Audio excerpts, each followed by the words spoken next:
Hi, my name's Olivia, and for my final project, I'm going to talk about copyright and go in more depth about it, and then also touch on copyright infringement and what all that consists of. So, what copyright is itself is a type of property that protects authentic works when the author turns his or her idea into a physical form of expression, like pictures, paintings, music, books, movies, and computer programs. It's extended recently because of digital technology and all of that advancing. The history of copyright, I started off with the United States Copyright Act of 1976 because it's the most recent one that's in use because it was revised in order to keep up with technological times and to protect those original works as well. This revision also extended the protection of a copyright to life of the author plus 50 years. Now, what qualifies as original work?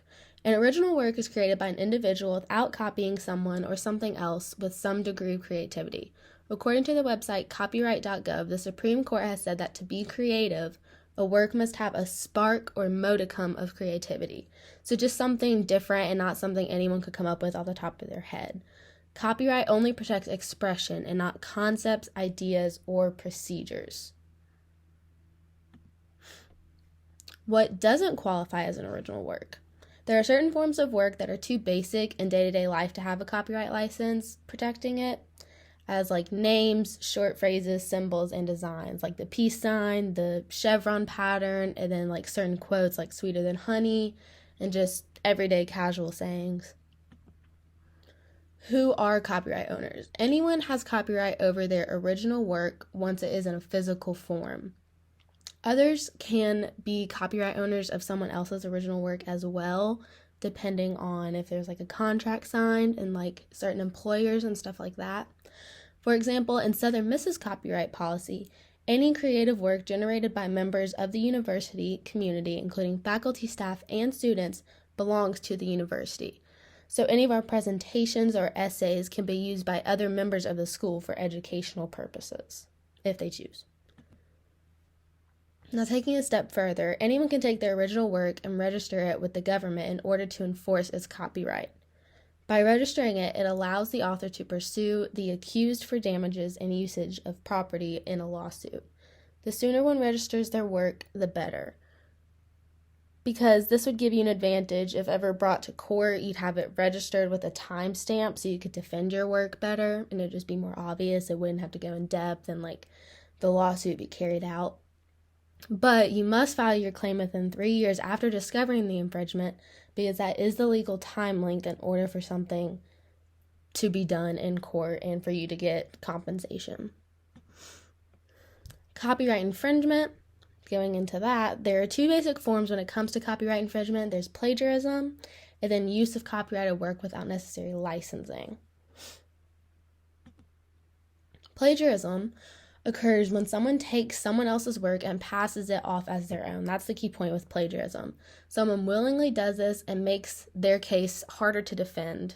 It would make their case harder to defend if charges were to be pressed because they were fully aware of what they were doing and they planned on taking full credit for it, most likely.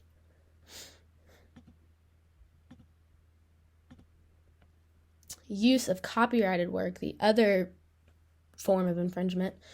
This version of copyright infringement is a tad different from plagiarism in the sense that this person may not be trying to pass the work off as their own. Use of copyrighted work can happen in a more discreet manner, like copying an artistic work without an agreement, using a music group's song as inspiration, even if that was done subconsciously and it wasn't intended. If the work is already registered, it is considered copyright. Or recording a movie while it's in theaters. That's also considered piracy, but it's under the same idea of like copyright and use of copyrighted work. And now onto the examples of copyright infringement. One of the court cases I also did it earlier, was Bright Tunes Music versus Hair Songs Music in 1976. Ex-Beatle George Harrison released a song called My Sweet Lord in 1970, and he was later sued by publishers of a song called He's So Fine by the Chiffons, if I'm pronouncing that right, which that song was created in 1962 due to how similar they were. My Sweet Lord was released January 15th, 1970, and it stayed on the number one spot for about 5 weeks. So this caused it caused the Shiffens to really want to pursue this lawsuit because they could get a lot of those royalties and such. The infringement suit lasted over 10 years, and Harrison's former manager ended up having to purchase the copyright to the song of the Shiffens, He's So Fine, with George later purchasing it from him, so he no longer had to get sued, pay the royalties, and all that stuff. One of the last court cases I chose was Vanilla Ice versus Queen and David Bowie. In 1990, David Bowie and Queen claimed that Vanilla Ice's song, Ice Ice Baby, sounded eerily similar to their not yet released song, Under Pressure.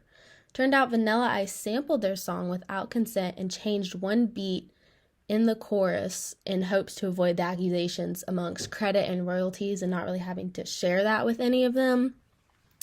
The case never went to court for obvious reasons because of how similar it is, and Vanilla Ice had to pay a high settlement to Bowie and Queen. The amount was never disclosed, but compared to who the artists were, you can really assume how crazy it was.